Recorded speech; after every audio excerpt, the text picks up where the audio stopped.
kuna watu niliwaona katika maisha yangu siwaoni, na sikuwahi kukaribishwa kwenda kumzika, siwezi kuwa na amani ya moyo. Na mimi ni mmoja tu katika ambao amani ya moyo imetoweka. Kwa hivyo nilikuwa nafikiri kwamba hebu katika hatua ya sasa, kuna vitu havihitaji kuanza kwa uchunguzi wa kisayansi. Kuna vitu vinaweza kuanza kutokea sasa kwa tamko, kwa maelekezo tu ya mkuu wa vyombo vya ulinzi na usalama. Mkuu wa vyombo vya ulinzi na usalama katika nchi yetu ni Amiri Jeshi Mkuu wa Tanzania kwa sasa, Rais Dr. Samia Suluhu Hassan. Huku kuwaacha watu wapumue, kuwarejesha watu mtaani, wale ambao labda wanashikiliwa na vyombo vyetu, polisi na wengineo, kutakuwa ni hatua, ni sindano moja ya uponyaji kubwa itakayokuja kujenga msingi mkubwa sana kwenye yale ambayo yatabainika kwenye uchunguzi wa kisayansi. Nimalize kwa kusema kwamba uchunguzi wa kisayansi ambao unaweza kuaminika ukaleta matokeo mazuri kwa hivi sasa, utahitaji kuwa ni uchunguzi wa watu ambao hapa kwetu hawajawahi kumkanyaga mtu wala kukanyagwa na mtu wala kukanyagana na mtu yoyote. Jopo la namna hiyo kwa hapa Tanzania kwa sasa kuliunda inakuwa si kazi nyepesi. Kwa hivyo kwa haya yaliyotokea hivi punde tu kwamba kumeundwa jopo ambalo litafanya uchunguzi, mimi nadhani kwamba jopo hilo lisipewe hadidu rejea ambazo zinakamilisha mchakato mzima kabisa wa kazi iliyoko mbele yetu. Jopo hili linaweza likafanya kazi ya nusa juu ya makundi gani yatahitajika yafikiwe na majopo huru yatakayokuja. Tunayo majopo huru yameanza kujitokeza kuja. Kuna faida mbili za majopo huru kuja Tanzania, na hii inatokana na uzoefu wangu pia katika nchi zingine. Faida ya kwanza, he who pays the piper chooses the tune. Maana yake aliyeliunda jopo ndio anayeligaramia. Kwa sababu haya majopo yote haya ni fedha.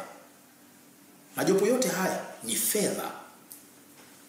Majopo haya huwezi kupangia wafanye kazi siku 14 au 50 au siku 70 au 90. Itategemeana na uzito wa kazi yenyewe. Wakati mwingine uzito wa kazi unakuja kuonekana mmeshaingia kwenye kazi, kwa uzoefu nilionao.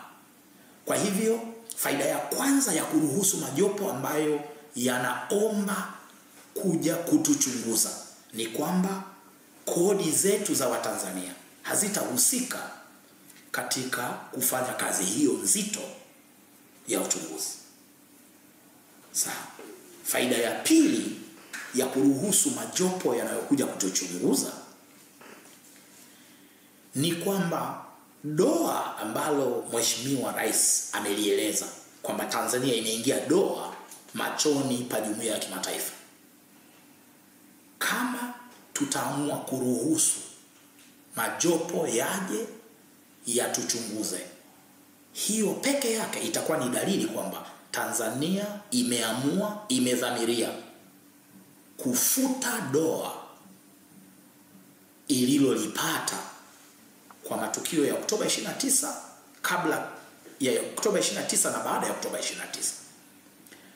Kwa hivyo unaweza kujikuta habari ya kwamba hatutapata mikopo wala misaada ikawa ni ya muda mfupi sana kama tutaruhusu majopo haya yaweze kutuchunguza. Jopo moja nimeliona na nimepata mawasiliano likiwa linaomba kuja hapa, ni jopo la Jumuiya ya Madola. Jopo la Jumuiya ya Madola ni jopo linaloheshimika, limewahi kufanya kazi katika maeneo ambao waliwahi kufanya kazi. Wamewahi kufanya kazi wakatenda haki. Wana sababu gani ya kumuonea mtu? Waliwahi kutenda haki. Walitenda haki Kenya, walitenda haki Bangladesh siku za nyuma, walitenda haki Zanzibar. Zanzibar hii ambayo ni sehemu ya Tanzania, sehemu ya Jamhuri ya Muungano, ilipata msaada mkubwa wa Jumuiya ya Madola. Hivi leo tunavyozungumza, katiba ya Zanzibar ya mwaka 2010 imeweka kwamba ili Zanzibar isije ikawa nchi ambayo itakuja kuingia kwenye machafuko kama yaliyowahi kutokea, mara zote Zanzibar itaongozwa na serikali ya umoja wa kitaifa. Haya ni matunda ya Jumuiya ya Madola wakati wa kiongozi wake Chifu Emeka Anyaku. Tumeshawasahau Jumuiya ya Madola. Kwa hivyo kwamba wamejitokeza kwa uteuzi wa katibu mkuu wa Jumuiya ya Madola, ambayo Jumuiya ya Madola, kwa wasioifahamu, Jumuiya ya Madola inaongozwa na mfalme wa Uingereza, ndio mwenyekiti wake. Sidhani kama waje Tanzania kuja kumuonea mtu kwa kisa gani walicho naye, kwa ugomvi gani walionaye. Kwa hiyo nilikuwa nafikiri kwamba majopo yenye heshima kubwa kama haya tusijaribu, na narudia tena, tusijaribu. Mtanzania wa kawaida kama mimi, mchambuzi, mtaalamu, mwalimu kama mimi, uwe mwanasheria, uwe polisi, uwe kiongozi wa nchi, tusijaribu sote kwa pamoja kuwazuia wasifanye kazi yao. Kwa sababu kwa mujibu wa sheria za kimataifa, majopo haya hayawezi kufanya kazi kama kutatokea makundi au watu au maeneo katika utawala wetu wa nchi ambao watasema hatuwahitaji. Mkiona haya majopo yameyeyuka, yameondoka, hayaja kufanya kazi hapa, kutakuwa kuna sehemu fulani ndani ya nchi yetu imewakataa. Tukiwakataa, tutakuwa tumemkataa mtume. Mtume hauawi, kwa kuwa mtume anakuja tu kuleta ujumbe aliotumwa na aliyemtuma. Na waliowatuma, aliyemtuma rais wa Malawi aliyemaliza muda wake na kuachia madaraka kwa amani kabisa, Daktari Lazarus Chakwera, ambaye pia ni kiongozi wa dini, aliyemtuma ni taasisi yenye heshima kubwa. Na mimi ningefurahi sana kama taasisi hii, Jumuiya ya Madola, pamoja na taasisi nyinginezo ambazo nimepata fununu kwamba zinajiandaa ama kuja kushirikiana na Jumuiya ya Madola ama kuja wenyewe kama wenyewe, ningependa nitoe wito kwamba tusijaribu kuwazuia. Michakato ya ndani iendelee. Mimi ni mmoja kati ya wale wanaosema michakato ya ndani, kwa nini uizuie? Wacha michakato ya ndani iendelee, lakini michakato inayotoka nje wanataka kuja kutuchunguza, tusijaribu kuwazuia. Tukiwazuia, tutakuja kutoa machozi, tusipate wa kupangusa machozi yao. Na kwa wale ambao watafikiwa katika hatua hizi za awali za jopo la Dr. Lazarus Chakwera, rais mstaafu wa Malawi, awamu hii ya mwanzo ni awamu ya siku 4-5 tu. Hii kwenye uhusiano wa kimataifa, kwenye majopo kama haya, huwa si awamu ya kufanya uchunguzi wa kisayansi. Hii ni awamu ambayo naweza kuiita ni awamu ya nusa juu ya tatizo lenyewe, ukubwa wake, wadau muhimu wanaweza kuwa kina nani, na nini cha kufanya katika hatua zitakazofuatia. Unaweza kuona katika hatua yenyewe ya uchunguzi wa kisayansi, jopo hilo lisiongozwe na Dr. Chakwera. Jopo hilo linaweza likaongozwa na mtu mwingine, kwa sababu katika kila hatua itahitaji wataalamu wa eneo hilo. Hatua hii ya kuja kujenga kitu kwenye uhusiano wa kimataifa tunaita rapport. Ile rapport building ambayo ni muhimu sana kwenye negotiation.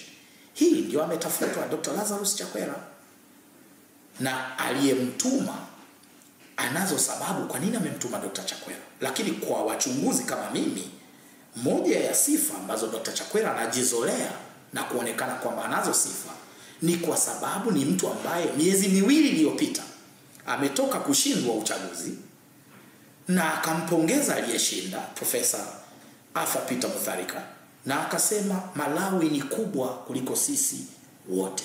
Malawi ni kubwa kuliko mimi Chakwera, Malawi ni kubwa kuliko Mutharika. Kwa hivyo tusiunguze Malawi kwa sababu ya kutaka kukalia kiti cha urais, ubunge, udiwani au vinginevyo. Hilo peke yake linamweka Rais Chakwera katika mng'aro ambao unaweza kumfanya akaaminika kuweza kuongoza jopo hili la awali. Nasema jopo la awali kwa sababu kutakuja, kama tutamkubali, tukikubali Jumuiya ya Madola, kutakuja majopo mengine yatakayoletwa kulingana na shughuli ya kufanya. Kama ni shughuli ya uchunguzi, watakuja wataalamu wa uchunguzi.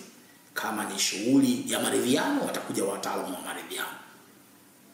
Baada ya kusema hayo, nadhani kwamba hapo ndio tutakuwa tunaelekea sasa kwenye mchakato wa kukamilisha katiba mpya, mchakato ambao mimi binafsi nausubiri kwa hamu sana, kwa sababu ndio haswa chanzo cha matatizo yote ambayo yamejitokeza Tanzania. Mgomo wa kurejesha baadhi ya misingi ambayo hata mkoloni alituachia katika katiba yetu. Mgombea huru au mgombea binafsi. Luhaga Johnson Mpina asinge kwenda kutafuta chama cha kugombea endapo Tanzania tungekuwa tunaruhusu mgombea binafsi. Hapa tulipo Tanzania ndio nchi peke yake, sishangazwi hata tumeingia kwenye fujo, ndio nchi peke yake inazuia mtu kuweza kugombea pasipo kutumia kudhaminiwa na chama chochote. Hakuna hata nchi moja hapa ambayo bado ina msingi wa kikoloni kama huo. In fact, mkoloni alituachia katiba iliyokuwa inaruhusu mgombea binafsi. Sarwat aligombea akaishinda 5. Leo msingi kama huo wa kawaida kabisa katika sheria za haki za binadamu, katika sheria mifumo ya kiuchaguzi na kisiasa, Tanzania inazuiwa, na inazuiwa na kikundi kidogo kabisa cha wahafidhina ambao wanataka wakikushikisha adabu ukiwa kwenye chama chao usije ukapata pumzi ya wapi unaweza kwenda ukachaguliwa tena na wananchi ukawa kiongozi wao. Misingi mingine ambayo imeleta ugomvi ni pamoja na kwamba hata ungekuwa na ushahidi kwamba mgombea mwenzako hakushinda urais, una ushahidi makontena kwa makontena, huwezi kufungua kesi, hutaruhusiwa kufungua kesi ya kupinga matokeo ya urais. Sasa kama watu hawaruhusiwi kwenda mahakamani, watalalamikia wapi? Watalalamikia barabarani. Kwa msingi wa matatizo tulionayo hivi leo ni kiburi ya kukataza misingi ya kawaida kabisa ambayo tayari wa Tanzania walishaipendekeza kwa Jaji Joseph Sinde Warioba aliongoza tume ya mabadiliko ya katiba, na kwamba tayari mambo haya yamerekodiwa kwenye rasimu ya katiba mpya. Misingi kwa mfano kama msingi unaosema huwezi kutangazwa kwamba umeshinda urais kama hukupata zaidi ya nusu ya kura zilizopigwa. Yaani sisi tunataka rais achaguliwe na watu 60,000 Tanzania katika milioni 60. Tunamtaka rais wa namna hiyo. Kwa sasa rais wa Tanzania anaweza kuchaguliwa na watu 60,000 akatangazwa akawa rais wa Tanzania, kwa sababu hakuna panapomkataza. Lazima turudishe msingi wa kwamba rais, ili uwe rais wa watu wote Tanzania, lazima uchaguliwe na watu walio wengi. Nje ya hapo tutakuja kupata rais wa kabila moja, tutakuja kupata rais wa Wahehe hapa, rais wa Wasukuma, rais wa Wazaramo, tutakuja kupata rais wa kabila kadogo, tena afadhali kabila, tutakuja kupata rais wa dini fulani, tutakuja kupata rais wa Walokole, tutakuja kupata rais wa magenge, tutakuja kupata rais wa genge fulani. na hii itakuwa ni hatari. Haya ninayozungumza kuliwahi kutokea katika nchi kadhaa, kukatokea magenge ambayo yanaweza kaamua nani awe rais wa nchi. Na baadhi ya nchi katika hizo ninazozungumza mifano yake, baadhi ya nchi zilisambaratika. Somalia ilifikia mahala magenge ya baadhi ya watu ndio yanaamua nani atakuwa rais. Congo DRC ni hadithi inataka kufanana na hiyo. Wanaoamua nani awe rais wamebadilika tena, si wananchi wa nchi hiyo, wanakuwa ni kundi tu. Yako maeneo katika baadhi ya nchi nilizotembelea, rais hawezi kukanyaga, rais hawezi kufika katika baadhi ya maeneo ya nchi yake mwenyewe. Rais mstaafu anaweza kukanyaga, rais aliyoko madarakani anashindwa kufika katika baadhi ya maeneo. Tunataka tuelekee huko wa Tanzania. Mimi nitaomba sana wakati wa kizazi hiki na wakati wa kizazi cha watoto na wajukuu wangu, tusifike huko, kwa sababu tutakuwa tumeelekea kubaya, na itakuwa ni kama laana ya nchi ambayo tuliachiwa ikiwa na utulivu, labda si amani, lakini utulivu wa kiwango cha kutosha kuweza kuendelea. Ikumbukwe kwamba nchi kisha